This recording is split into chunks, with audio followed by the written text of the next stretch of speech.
students at school could go for a free ride and get a CIA, the 2-year degree. Wow. It was crazy. That's incredible. But together with that, the idea was that there was a second track that was all about hiking. We're going to do pictures afterwards. Okay, thank you.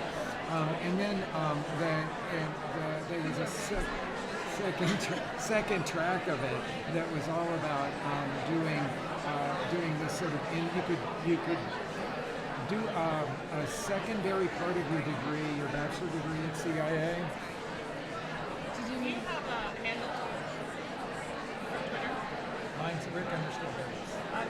Yeah. Mine's just Deb Eschmeyer. Okay. And so they had this huge thing, and it was like we would go down there, a whole bunch of us that focus on Latin food, and we had a big conference every year and everything. Now they've cut all that out, and they're not doing any of that anymore. And so it's like basically, even though they get the money to do all these projects, if it doesn't make a lot of money, they're super money oriented. It doesn't make a lot of money for them, then they get out of it. And it's like at some point you have to have your passion projects. And you have to say, look, if it breaks even, I'm happy. We make all our money over here, but we're really contributing something massive to do these other things. So now they only do one thing, which is the World of Flavors Conference, and that's the only thing international. So hello, everyone. In every aspect of their. Are you hearing me? I'm not sure. And they're all gone except for this one conference. It is because. Hello. Exploding. Well, and a lot of times people bite off more than they can chew. Where is our? Hello. Now can you hear me? Really should figure That's out what I how to thought. Work and keep doing it. I have a lot of things in my life that are that way. All right, we're on. Hello, everyone. Welcome. This is the beginning of the food series that we've been planning for months. Woo! I'm so happy to see you here. Have you been here all week, or is this your first time? Yay. Good, good, good. Well, you haven't seen this artwork over here. I just have to give a little plug for this. This was made on Monday night as part of CWA by a dancer, performer, artist who lay on this canvas on the floor and made this amazing abstract work, which is for sale. And CWA gets half of it. And the artist is right behind me there, Heather Hansen. Thank you, Heather. So before we get really started, I need to make this little pitch. I'm Betsy Hand. I'm the community chair for the Conference on World Affairs for this year, and so proud to be the head of the whole huge committee that put this all together. So I just want to say that I'm a longtime participant in CWA. I've contributed in many ways as a houser, last year as an arts editor, we call them, and now as a contributor. And I would like to invite you all to help CWA thrive by making a donation yourself. CWA is free and open to the public, and we want to keep it that way. So I encourage you all to take an envelope at the back and make a donation if you wish. So I won't keep you from Rick and Deborah. So let the show go on.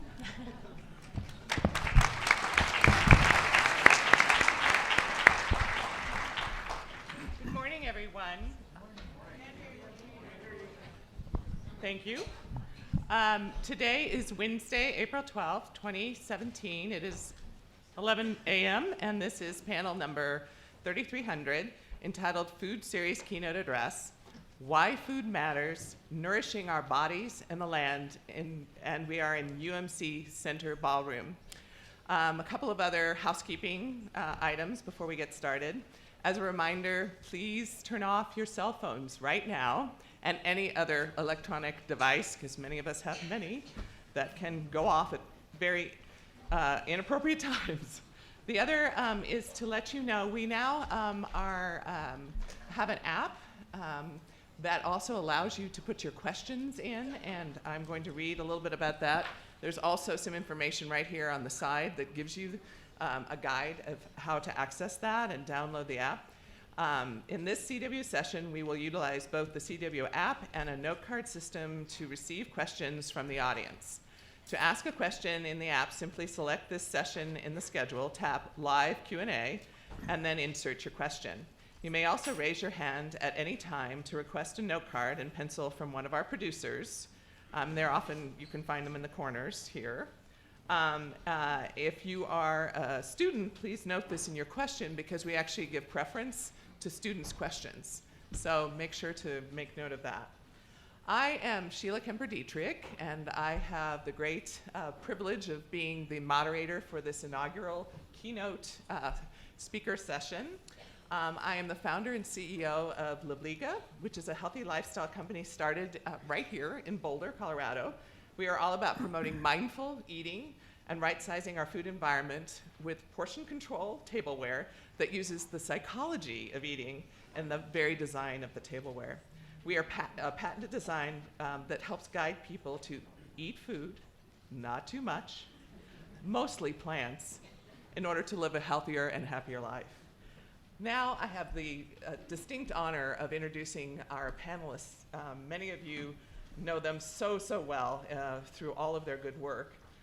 First we have Deb Eschmeyer, and I'm going to share some things that you haven't read, so don't look in your program for these. She's actually a farmer, and she'd like you to know that. And also, you remember the arbor that happened at the White House when the Let's Move, when the First Lady planted the first garden at the White House and there was an arbor put in? Well, that arbor was actually made out of the wood from Martin Luther King's house. And it's now a historic monument right there next to a garden that's still growing at the White House. Yes. So that's a pretty cool story, don't you think?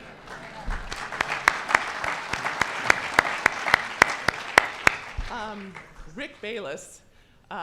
There's so much to talk about, but I have 3 things to share. One is, that's very exciting that just happened, is their very first restaurant that they opened just celebrated its 30th anniversary. Right. Isn't that awesome? Thank you. Also, their TV series is in its 11th season. And finally, and one of the things we'll probably be focusing on a lot today is the fact that the foundation that he and his beautiful wife and partner started to help farmers has actually given out $2 million now. Isn't that something? So now I'm going to hand it off to both of them to talk each individually for about 10 minutes to kind of give us a sense of framework and focus so that hopefully you can frame your questions in relationship to that, which we'll proceed to after we've had an opportunity to hear them. So we'll start with Deb. Is that good? Oh, we're going to start with Rick. Yeah. Well, welcome everyone. And this event this whole week worth of presentations is really remarkable. CWAs are an amazing thing. And the fact that we can be here in a room jam-packed with people, partly because it's open and free to the public. Anybody that's interested can come and participate in it. Of course, we have to thank all the underwriters for everything and all the volunteers for putting on such an amazing experience. We need to copy this and do it everywhere, all over the country, because this is a great opportunity to exchange ideas. And why did it take 69 years to think about food in a way that we've been thinking about politics and space travel? I think it's something that we need to ask as a bigger, broader question. And I think it's because of the way that for the last 69 years we have thought of our food. Hopefully that is changing. I say hopefully because I live in the middle of a good food movement, so it's all around me. But sometimes I can't see beyond the people that I'm surrounded by and the things that I am so dedicated to know how we're penetrating other places. But I do think that lots of things are happening right now that are making a lot of us in the United States think about our food in a different way. We have this crazy dichotomy in the way that we think about food. And I would venture to say that even the most die-hard natural food person in this auditorium today falls prey to thinking about food as fuel.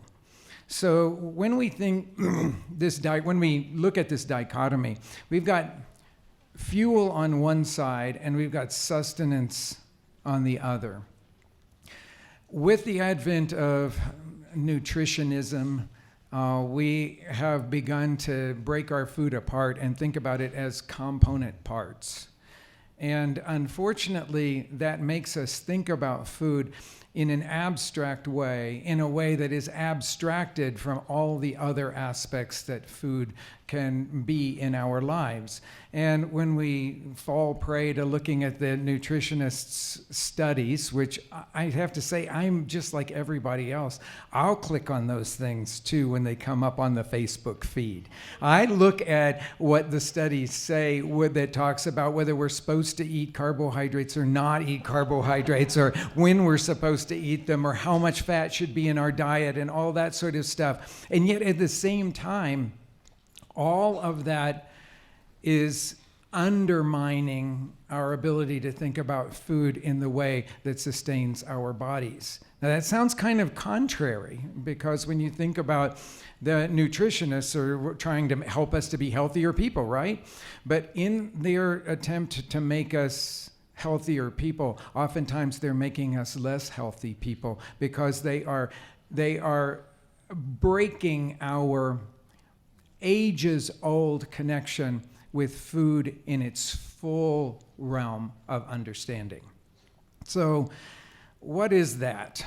What is that full realm of understanding? Well, I like to call, a lot of people say that food is fuel versus food as nourishment, but I like to use the word sustenance in there, because sustenance has the same root as sustainability, and it's easier for me to kind of understand sustainability in what way. Okay, well, so food can be looked at as in terms of its sustainability in terms of agriculture, how we're growing the stuff, and are we making the soil really healthy so it produces really healthy food for our bodies. I personally feel that there is absolutely no way that we can be healthier than the soil that our food is grown in. That's not common in this United States right now to think about it. But I do believe that that's one of the areas. But then when we think about food and its relationship to nature in a broader way, it has to be seasonal. And this morning, I'm sort of like sitting at our beautiful little restaurant in the hotel that I'm staying at, which is the old Boulder Hotel, which is super cool and beautiful, and I was so happy to be there. But I was ordered some homemade granola, local yogurt, and fruit.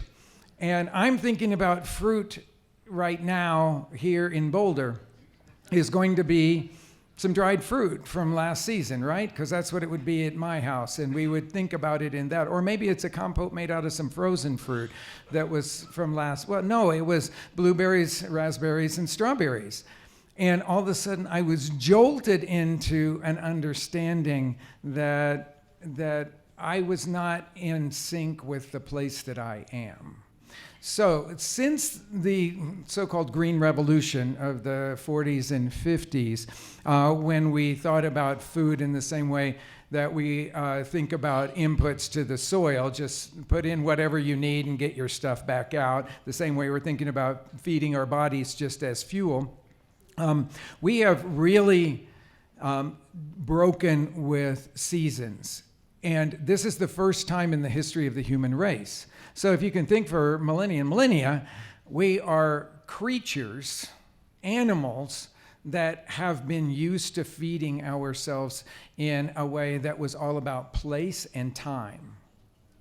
And no wonder when we broke our tight relationship to food that we started asking for things that were really strange, because that's what happens. We stop thinking about how to take care of the soil. We stop thinking about whether it fits into the seasons. We stop thinking about where it is that we're eating. And that connection, to me, is really fundamental. The other thing that we have seen happen over the last 30 years especially is that because of our modern way of life and eating away from the home more, that we are people who have started eating alone for the first time in the history of the human race.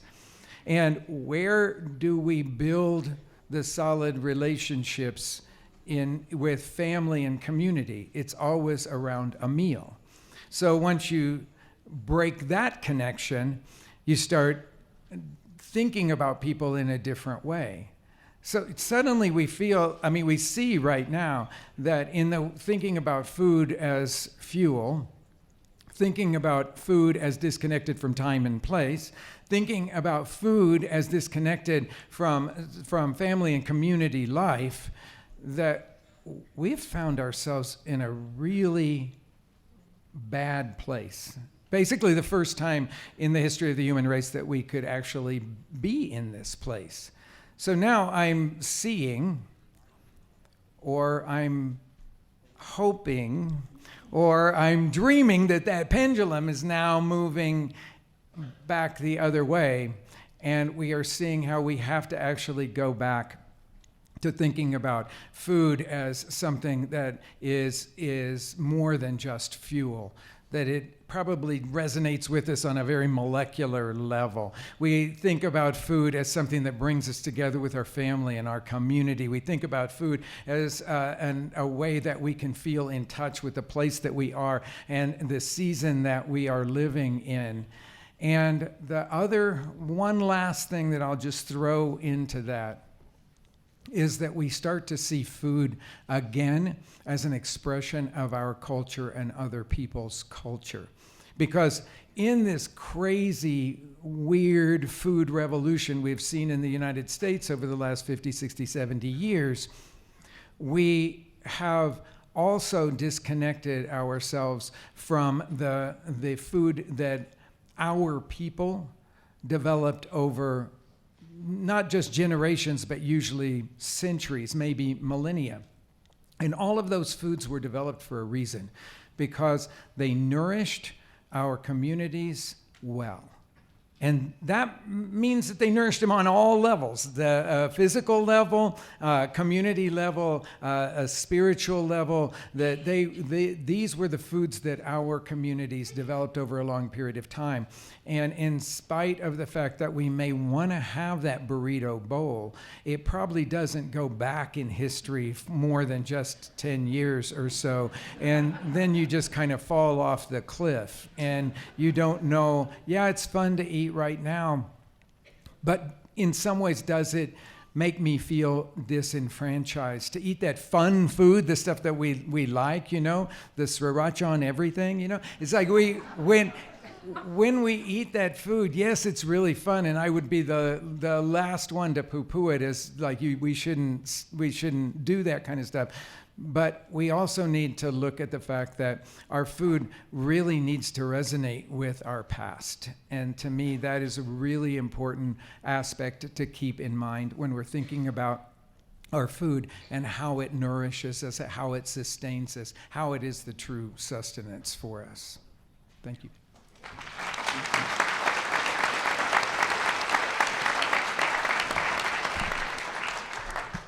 Good morning. I'll keep this short because I really want to hear what your questions are. But again, I'm Deb Eschmeyer, and I'm really excited to be a new denizen of Boulder. Just moved here a month ago.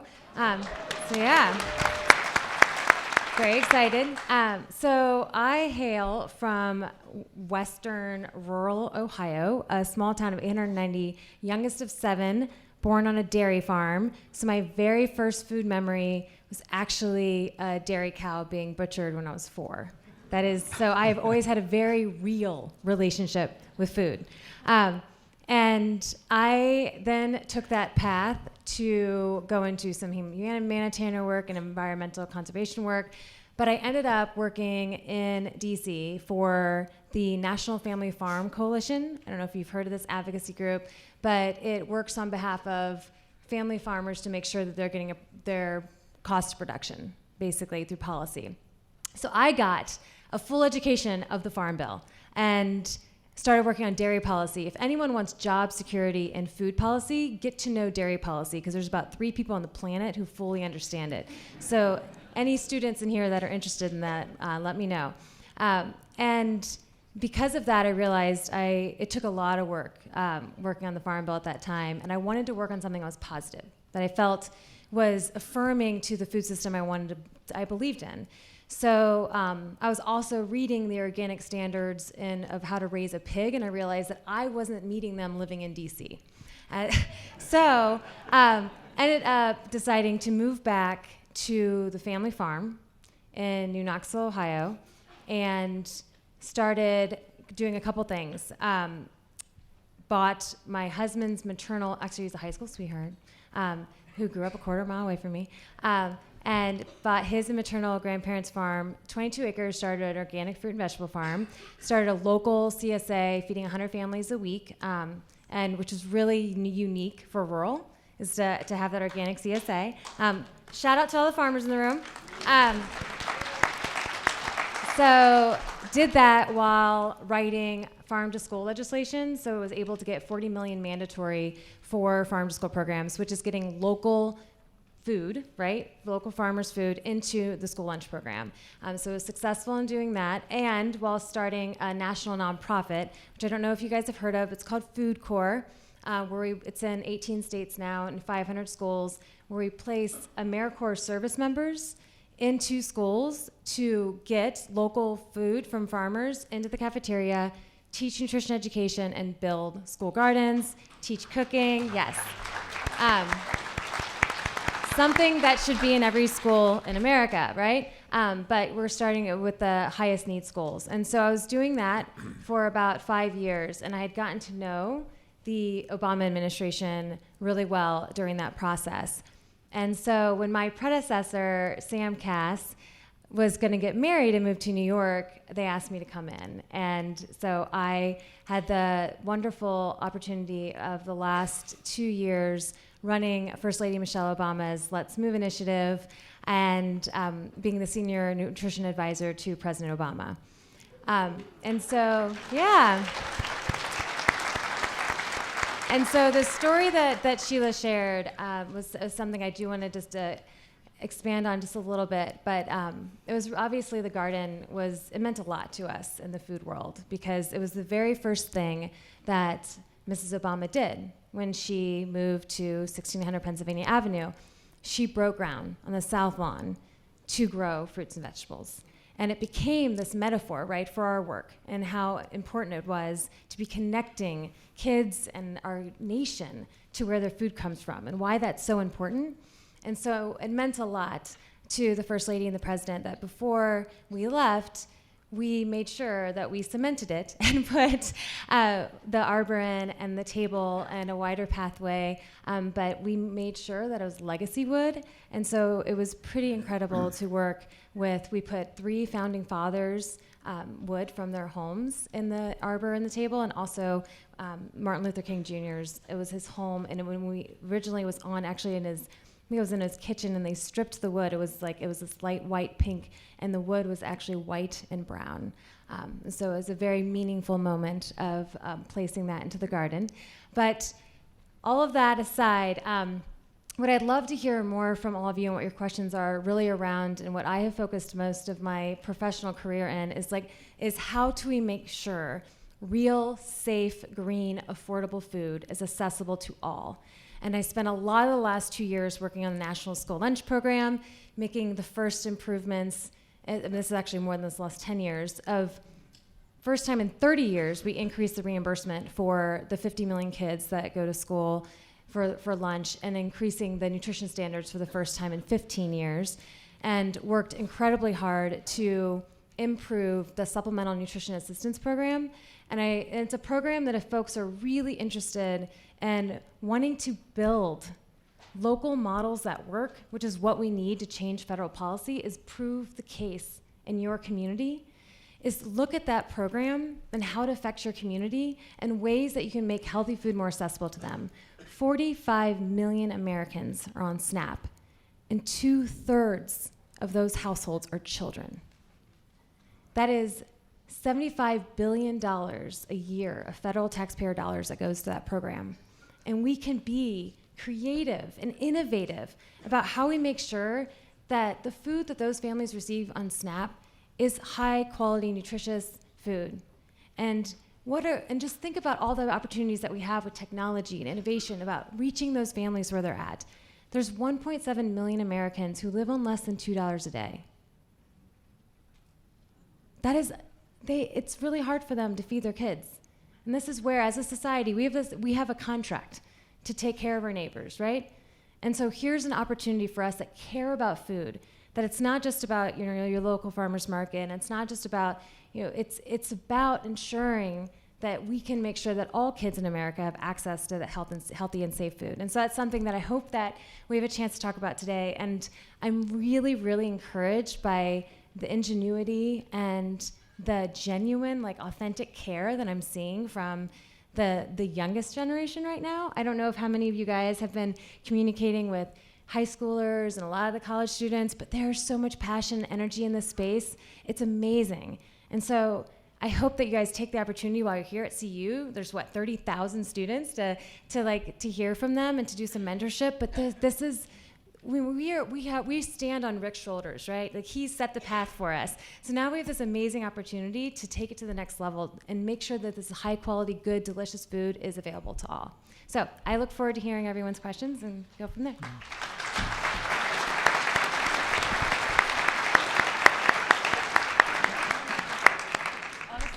To know where to start because there are so many different questions here. So I'm just really going to start at the top here. Does urban agriculture really scale beyond boutique restaurants and marginal supplements to family meals?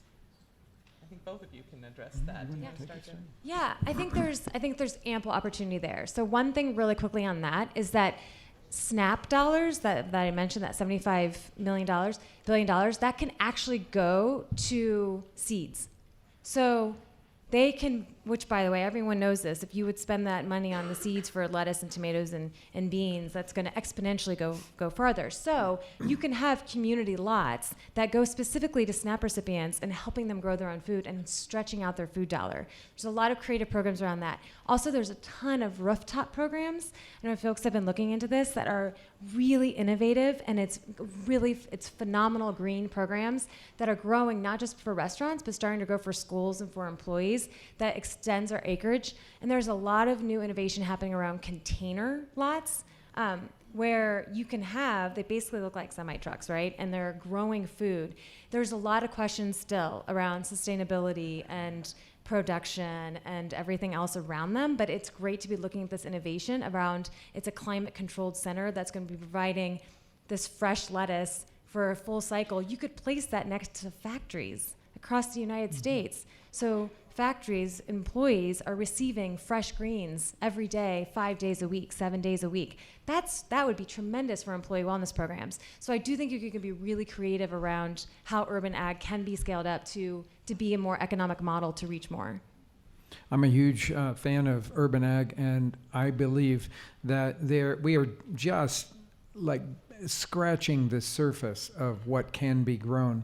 And as Deb says, there's a lot of energy right now in rooftop growing, container growing. I would say that one of the things that got me super excited 30 years ago in Chicago was when I met this crazy guy named Ken Dunn at the Resource Center, and he was going around and claiming all these abandoned lots. And he came up with this, it's sort of like a raised bed garden thing, that if they run you off of it, you can clear out in a day. And honestly, this was his thought. He was just going to go back and find these, or go out and find these places, and he would start basically community gardens. And then he started one that was in a really at-risk neighborhood, but he had a lot more space. And so he put a fence around that one so that he could actually grow for restaurants. So we've supported that. The Resource Center was something he started back in the 60s, and he would just go around and just collect stuff people were going to throw out, and he would put it at the Resource Center, and all of the teachers from the public schools and people that were connected to community organizations or churches could just come there and just take this stuff. And he was just like the hub for getting stuff into people's hands that could use it, all the way to the food thing. And so City Farm just got kicked off of the lot that they had been on for a number of years, probably 10 years or so. And they moved down the street about half a mile or so and found some more abandoned lots and put up their fence and all that. And we've been really supporting that because there is we think of farms as these bucolic things that you paint and hang above your couch, but that's not really realistic. We can grow stuff everywhere. We have as a way of proving that, we have 1,000 square foot plot. Okay, so 100 by 10. Okay, it's this really small plot. Okay, and we grow about $30,000 worth of produce in that. Now, granted, that's going to a high-end restaurant. A high-end crop's going to a high-end restaurant. Okay, I understand that. But if we are smarter as farmers/gardeners and get a lot more experience, then we'll have the opportunity to really produce a lot close to home. An addendum question to this. What do you feel about hydroponics, and how does that fit into being able to be innovative and add more? I'll just jump in really fast and say I hated it. I never tasted any of the stuff that I thought was good. I thought it was a wonderful idea, but nobody had ever done it well. And then Mighty Vine Tomatoes opened 7 acres of greenhouse with all Dutch technology, and a guy, the head of the project, that had grown tomatoes all over the world, mostly in drought-ridden places. And he produces the most delicious tomatoes I have ever tasted in my life. And last year, in the middle of the summer, we did a blind tasting with some field-grown tomatoes and his tomatoes won. Now, that made me feel terrible, okay? So I think there is great possibility in hydroponics, but I'm a brand new believer. Yeah. And I have to say, any innovation right now around growing is encouraged. How many of you guys know, tell me how and when you look at your plate, how much of it should be fruits and vegetables? We got third. Oh, all of it. Go you. So it's supposed to be half your plate. Half your plate should be fruits and vegetables. And right now, we actually don't have the supply if everyone would actually do that. So keep growing. So this is a good next question for that. Healthy vegetables can be accessible, but people of all ages don't have a vegetable palate. How do we help people develop a taste for vegetables? Have Rick cook for you. I'm going to be busy. I will say one thing that is very important to me, and it's something that I didn't touch on at all in my opening remarks. Deliciousness is an absolute prerequisite for anything that has to do with food. It's only when you think about food as fuel that you take deliciousness out of the equation, and then you look at deliciousness as an effete kind of thing. Oh, that's just that artistic thing. You shouldn't care what your food tastes like. It's just fuel anyway. Just put it in your body. So I think that when deliciousness is beauty. Okay, so deliciousness is the food equivalent of beauty. And when you see a culture that turns its back on the arts, it is a culture in decline. And that has been proven since time immemorial. So it goes back to these traditions because when I visited India, I was blown away. It's like there's such a huge percentage of the population that is vegetarian, and it seemed like every other restaurant on the street was vegetarian. By the end of my trip, and it was a fairly short trip, all I wanted to eat was the Indian vegetarian food because it was so delicious that the meat-focused food in India seemed sort of second fiddle because they have had millennia to develop the recipes and the techniques and the flavorings to make vegetables great. The only reason people don't have a vegetable palate is because we haven't developed enough vegetable cooks to create those recipes for them. But if you get somebody who really knows what they're doing with vegetables, it'll be the most delicious food you ever eat. Well, and I'll add to that I think part of it is truly just access for when kids are young, right? Like access and repeating it. And it's just, I'm sorry, when I was a kid, if I didn't eat my peas, I didn't get off the table. I had to stay there. I couldn't eat any form of dessert until that was gone. And it was not a discussion. That's just being a parent, right?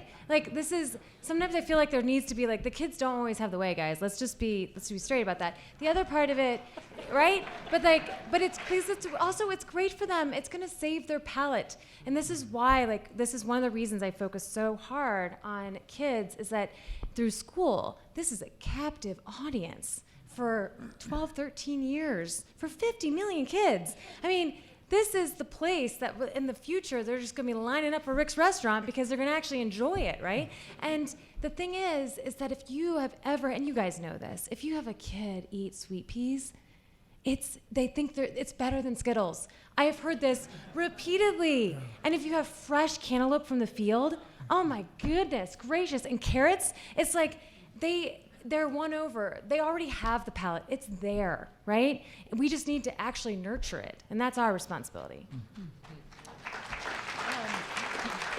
So the next question, this is a student question. I'm very involved and interested in spreading the importance of nutrition and wellness within the community. What do you think is the best way for us to combat the idea of consumerism and the power that corporations hold over our society? We haven't really touched on that yet. That's your field. Yeah. It's interesting. I think the power of corporate.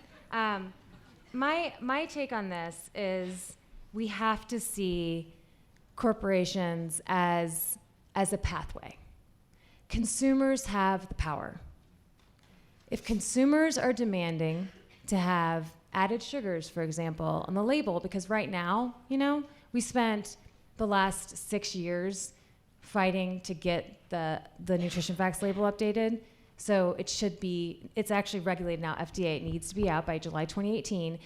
And so right now, corporations could be reformulating their labels. The ones that are getting out ahead of the game, consumers should be rewarding. They should be, okay, I want to see added sugars on my label, or I'm not buying that product. That is where, if you work with them on this, they will follow your lead.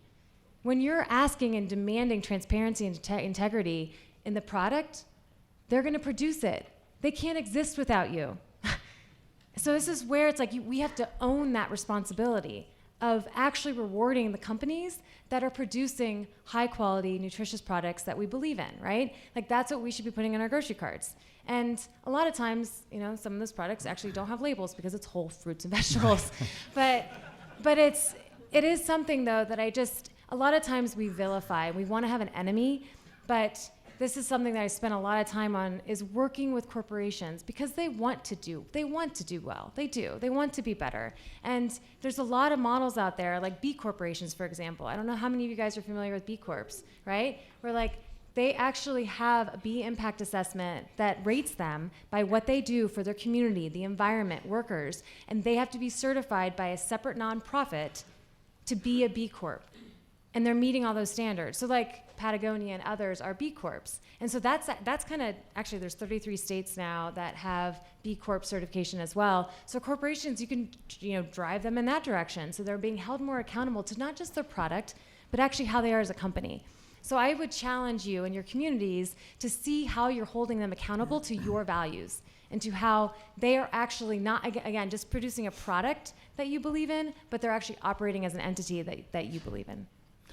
Let's go to the fruits and vegetables thing, because the big companies obviously have the marketing dollars to spend, and most of the kids spend a fair amount of time in front of some sort of a screen, and they're seeing a lot of that advertising. So a lot of times when we think about food TV and the competition shows and the celebrity status that we've given a lot of chefs in the United States, it's easy for us to roll our eyes and say, that's not what real food is. But I'm here to say that in some cases, I think it actually is where real food starts for a lot of people in our country. And if you think about, especially the competition shows where they're talking about what they're cooking and how they're cooking it, a lot of the people that are watching that are using that as their kind of cooking school, and it's the advertising for cooking real food. So don't disparage it too much. I'm one of those people that disparages it a fair amount, but you can't disparage it too much, because so many of the young cooks that I employ even now that have gone through culinary school and all that have fallen in love with food by watching those kinds of shows, and they've learned to cook basic stuff from those kinds of shows. Okay, so this is definitely a Rick question. Is it a chef's responsibility to create recipes that not only taste good, but reflect the growing concern over ingredients that aren't healthy, for instance, wheat and sugar? I don't believe there are unhealthy ingredients. Okay, so right there, the question is sort of off the table for me. I think that everything has its place. It may not be of your tradition, and so you don't eat that kind of food very much, but I think that they're all edible things that are palatable. There are some things that are edible that are not palatable, but everything that is edible and palatable, I think, has a place in a healthy food system. So for me, I want to see balance, and I know that's the least sexy things that you can say, but balance is really everything. I don't want to live in a world where a hot fudge sundae is an evil thing, because I love them, okay? Do I want to eat them every day? Maybe I want to, but I don't, because I sort of think about certain things as weekend things and certain things as everyday things. And for me, a hot fudge sundae would be a weekend kind of thing. And for me, that is really important to understand what nourishes us on an everyday basis and what are the things that we need to celebrate. Once you start putting everything into the good food, bad food category, then you start rethinking Thanksgiving dinner, and that is awful. Okay? Well, it's the worst thing you can do, because you're taking celebration out of the equation, and there is nothing more celebratory than certain dishes, and we have them for those occasions. So I just encourage everybody to think about all food is good, and we eat it at different times and in moderation.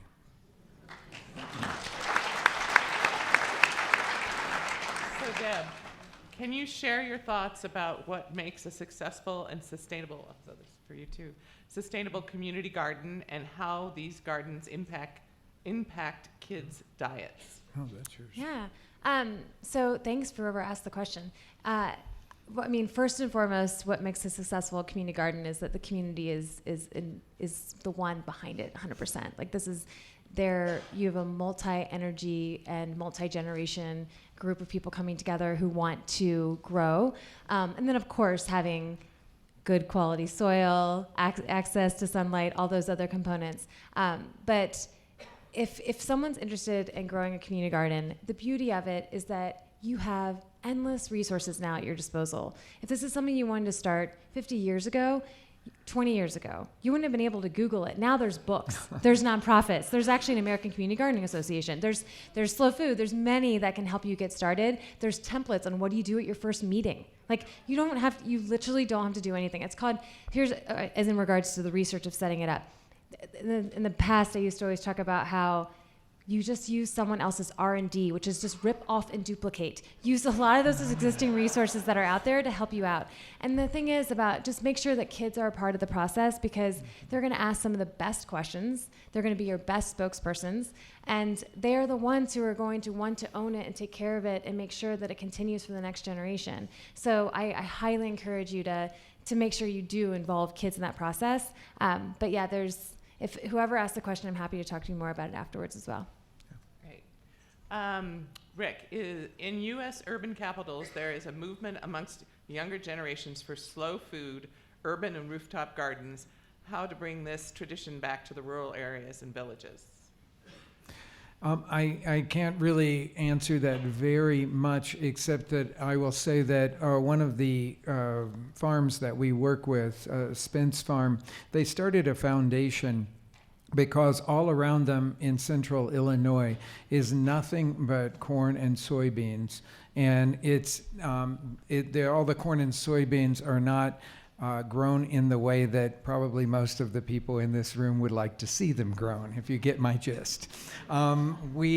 We have been very much a part of that community and that community farm for a long time, but they realized that because they were surrounded by these big, sort of agribusiness farms, that what they needed to do was teach the farm kids what it meant to grow food.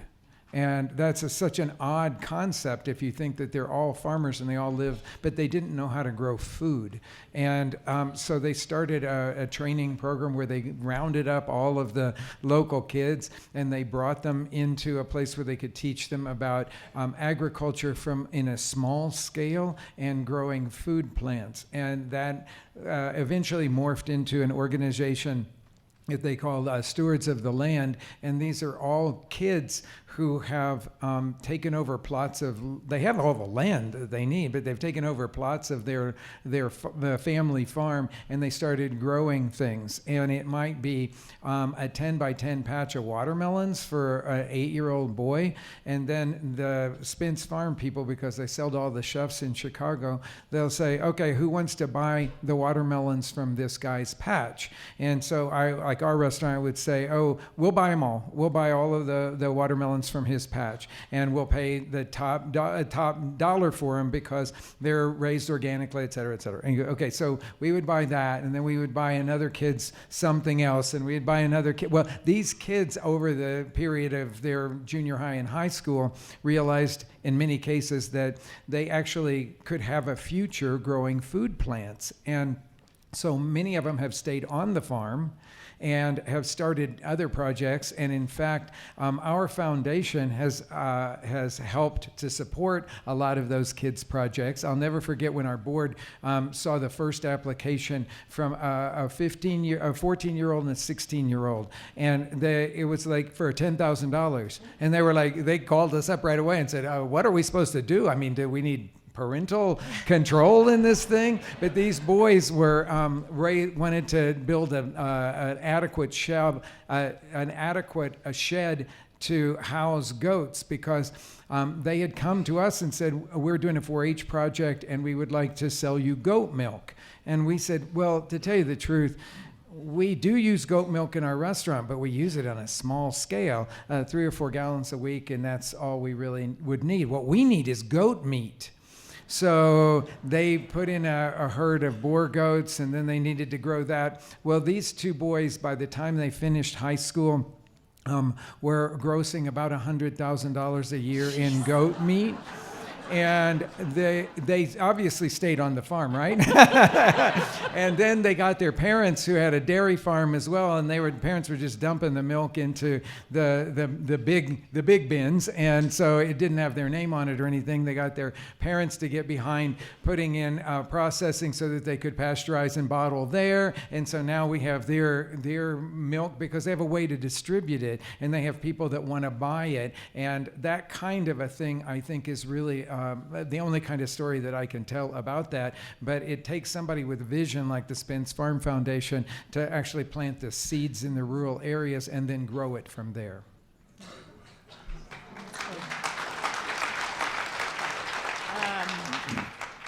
Sadly, we have about 5 minutes left, and I have 4 questions. We've got to answer. Okay, real fast Okay. answers. Yes, no. So this is from a student. What about food deserts? How can we improve the food quality and amount of food that these people have? Yeah, I mean, this is really hard to answer in 5 minutes. But there's actually been a lot of work around this with the, there's a healthy food financing initiative that got money in the Farm Bill to put towards basically going to food deserts so that we can be really creative about farmers markets, but also this is something where the Partnership for a Healthier America, which the First Lady is the chair of, worked with entities to place grocery stores into food deserts. And this is something, again, where corporations can play a really smart and strong role in ensuring that they're reaching people where they're at. But again, I'll stop there because that's a hard one to answer. Whoever sent that in, I'll talk to you later. So we have to have a couple of fun questions because this has been asked over and over again. So Rick, when are you going to open a restaurant in Boulder?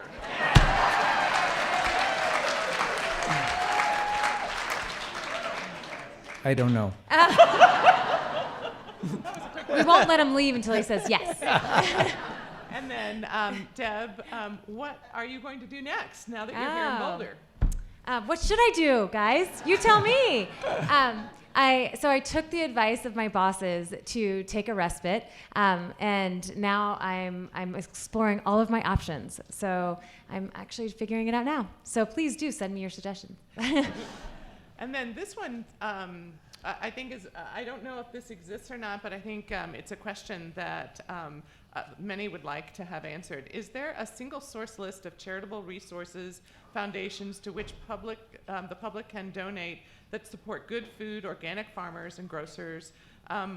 Is there a website? How do people find out how they can support, just as you've been encouraging them to do today? I'm trying to think of You a would be more connected to that one-stop than shop me. for this. I mean, there actually is a listing on, I think it's like the Chronicle of Philanthropy that has a listing of organizations that meet a certain standard. However, again, this is someone I'm happy to talk to you about what your passion is. There is a nonprofit that's probably working towards it at this point. From Wholesome Wave to Food Corps to Slow Food to all these entities that are actually supporting farmers and getting that food to those that need it most. There's a lot of good nonprofits that are working hard, but the Chronicle of Philanthropy does have a list that they put out that you could check. Well, I would like everyone to support the Frontera Farmer Foundation. That is not local to here. It's only for Midwestern farms. And my feeling about what you should support is stuff in your community, because that's where you're really going to see a difference. And that's where you can look people in the eye, and your encouragement, your support is what's going to give them the drive to go further. So I say really, really find the places in the organizations in your community and support those. They really need it. So we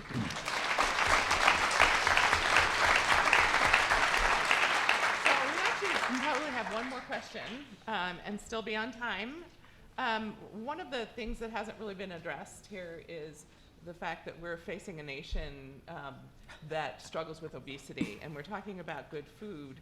How do we reconcile the fact that we have 83 million people overweight or obese, and the fact that we can still have our Sundays? How do we resolve this and Deb is a better one to answer that than I. I will just say one thing and then pass over to her. But I feel like that the obesity epidemic has a lot to do with the processed foods that we are shoving down the throats of so many people in this country. And if we could curtail that, Mexico City did the tax on soda, and it actually, people stopped drinking soda so much. Maybe we could do something like that. But I'm just saying that it's a lot to do with processed foods and keeping people moving. Yeah. No, and this is, there's never just one answer to this, because this gets to everything from educating kids when they're younger. This gets to employing wellness programs. This gets to nutrition facts label. This is making sure that kids have enough time to actually eat the lunch and go to the salad bar and fill up their plate and have the school garden. And this is, and just in basic education and encouraging people to not just watch the cooking shows, but to cook at home. And imagine if that we had the same number of viewers were actually cooking that meal that night than just watching it. That alone would make a substantial difference in what we were facing in Or regards if to they the were obesity playing epidemic. sports instead of watching Right, sports. exactly. Imagine. I mean, it's these little things. A lot of it's truly common sense, but it gets to making it accessible and fun and actually part of our culture, right? And this gets to, what do kids watch? They watch their parents, right? You guys are role models.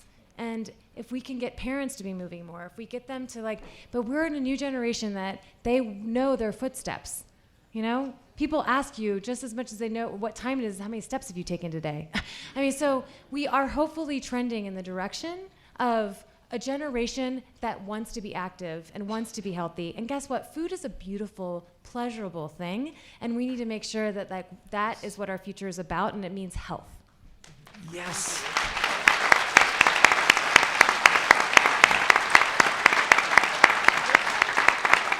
Thank you all for attending. Thank you so much. This was fantastic. Thank you. Thank you for having us. Thank you so much.